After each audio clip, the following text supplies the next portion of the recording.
movement that encourages you to live with less stuff and find more time and joy in the process. So, what is Minimalish? It's the grace-filled way of doing the same thing. Sustainable, realistic minimalism that actually makes sense for your life. It's not all about subscribing to a movement and trying to do it perfectly, but rather questioning how that movement fits best within your life. The Minimalish podcast is here to help make life lighter, realistically, for the everyday mom. I'm Desiree, and my passion is to help you enjoy motherhood, your family, and your home by cutting the clutter and excess stuff in your life. Minimalism has helped me not only make my home a better place, but also become a better version of myself. So that's what I'm here to talk to you about each week. So grab a cup of coffee and let's walk towards simple together.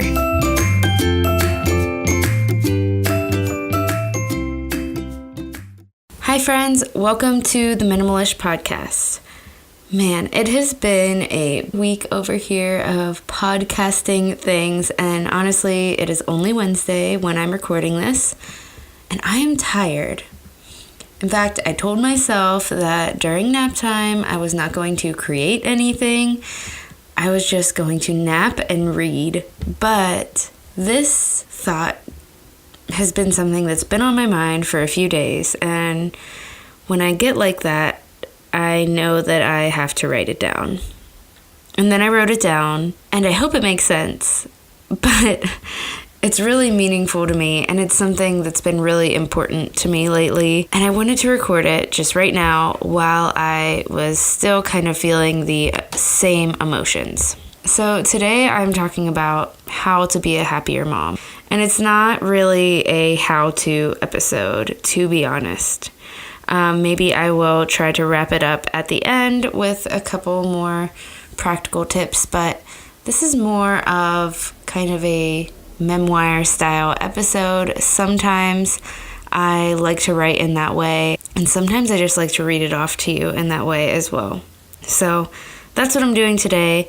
That's what's good for my heart right now, and maybe it will be good for your heart too.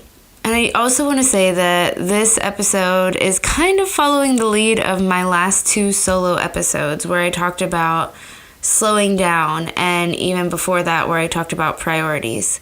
This has all been kind of like a huge movement and shift in my life and in my motherhood, and they all go hand in hand. And so this is also kind of piggybacking off of my episode about slower living. And if you haven't listened to that one, it was episode 22, so you can go back and listen to that. So let me start with saying that lately I have liked the person that I am more than probably ever before in my life. And lately I'm feeling pretty happy. Lately I'm feeling a lot lighter than I was feeling before. And like I said, right now as I read this, as I talk to you, it's Wednesday and I'm a little bit tired. I work early mornings. My 1.5-year-old has been having some weird sleep things happening. She will wake up in the middle of the night randomly, and my sleep schedule is not used to that. My body's not used to that. But still, I can breathe. I don't feel the pressure and the weight on my shoulders that I was feeling before. Motherhood before made me really anxious in the beginning. And then I tried with all I could to grasp for joy.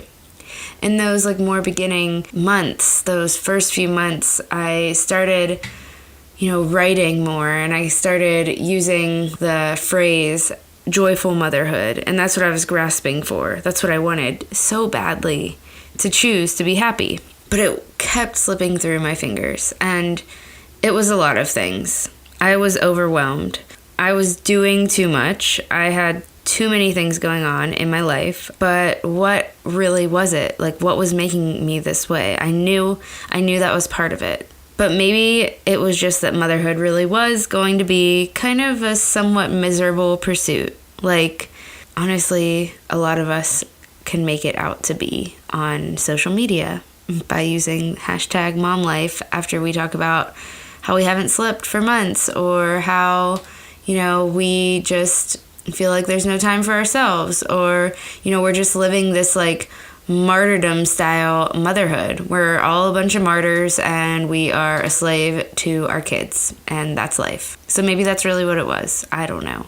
was motherhood really just about sleepless nights and anxious thoughts and messes all the time? And I just, from the beginning, I couldn't believe that, because I had this precious little babe, and I couldn't let myself believe that these anxious thoughts, this hard, tired life was all that it was. There was something more. Obviously the love, but like what else? Like, how can I find joy in this pursuit? How can I find joy in motherhood? And what I realized is that motherhood made me miserable if I let it. And then also motherhood made me happy if I let it. When I stopped thinking about myself and what other people were thinking about my choices as a mother, when I stopped thinking about all the milestones and, was Gemma ahead of the curve or was she behind it? Did she weigh enough? Like all of these little things I was worried about. And I was worried about others' thoughts about me as a mother and thoughts about my child, the expectations other people had for my child, the expectations maybe I had of my child, and the expectations people had of me as a mom. But it was most important that I let go of the expectations that I had of my child and of myself. So I had to let go of the other people's expectations, but I had to let go of my expectations too. Because when those thoughts controlled me, I'd either spring to action or I'd be like crippled and not able to take the next step. When I spring into action, I'd try to fill my days with activities. And in between those activities, cleaning maybe, I don't know. And in between the cleaning, endless thoughts of, is this how other people are doing it? Why is my child the only one climbing on things at the library? What do other moms' days look like? Is it the same as my day? Am I doing it right?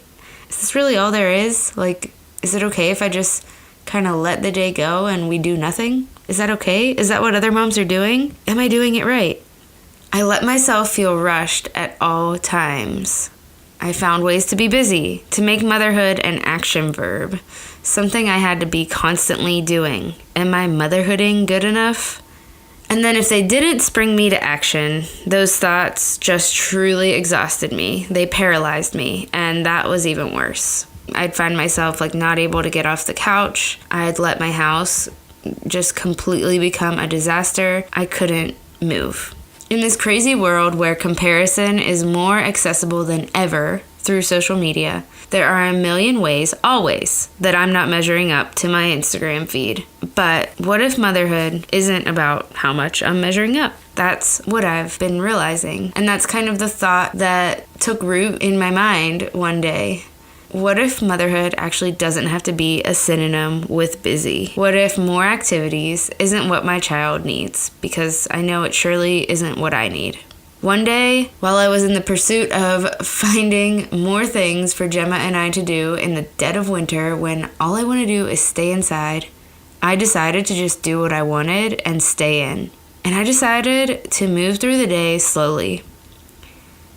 I decided it was okay to not have a long to-do list, and less hustle might actually be a good thing. I decided to let Gemma play on her own without worrying that I was a bad mom for tidying up the kitchen while she played in the next room. I decided to cuddle instead of bring out a messy sensory activity. What was crazy was that when I watched Gemma on this slower day, I saw what she actually needed from me. She needed a mom who was aware of her, a mom who cared for her needs, a mom who accepts her as she is, a mom who supports her learning and doesn't force it on her, a mom who loves her unconditionally, a mom who follows her own intuition about what motherhood should look like for her. I realize that many toddlers, including my own, move at a very fast pace. 1 minute they are sitting, the next minute they are on top of the table somehow. I don't know how this happens when I look away for 5 seconds, but it does. But I also learned pretty quickly that I don't need to match her speed, that a slower pace of life actually supports her growth much better. When we move slower, I can see a tantrum when it's coming, and then I can support her in that tantrum instead of reacting to it like a toddler myself. When we move slower, there is more independent, creative play. When we move slower, there's more time for cuddling and eye contact. So this slower pace, I realized it was good for her, and I kept at it.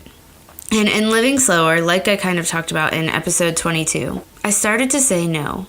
To say no to the activity I felt like we should go to say no to the things that just felt forced. I started to become a happier person when I started to live a life that actually fit me, not the person I imagined I should be. Me, like who I really am. Slower days fit me well. And I started to become a happier mother when I let motherhood be. When I realized it was something that lived within me. It was just who I was now. It was in my bones. It was who I was becoming with each decision I made when I kind of tuned just who we are together and who I am as a mom. That's when I started to become a happier mom. The more I slowed down, the less my thoughts revolved around myself. Am I doing this right? Am I enough? The answer is yes, if I'm awake to her. If I'm aware, if I'm finding joy in this day with her, if I'm showing her the love that she needs, I'm doing it right. And as my thoughts shifted from myself, they were able to fall on her more often. I should note that before, it was more of like a helicopter style of thought around both myself and her. Am I doing it right? Is she okay? Is she doing it right? Is she developing on track? Are we okay? An anxious, crazy helicopter. Now my thoughts rested on both of us.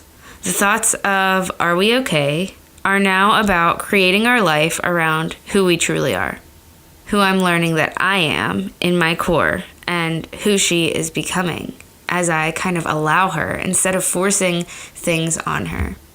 And as I follow her lead at times, I learn from her too. I'm a happier mom because I'm watching a little girl grow and learn. And as I watch, I'm learning. I'm learning to be brave and determined. I'm learning to choose joy.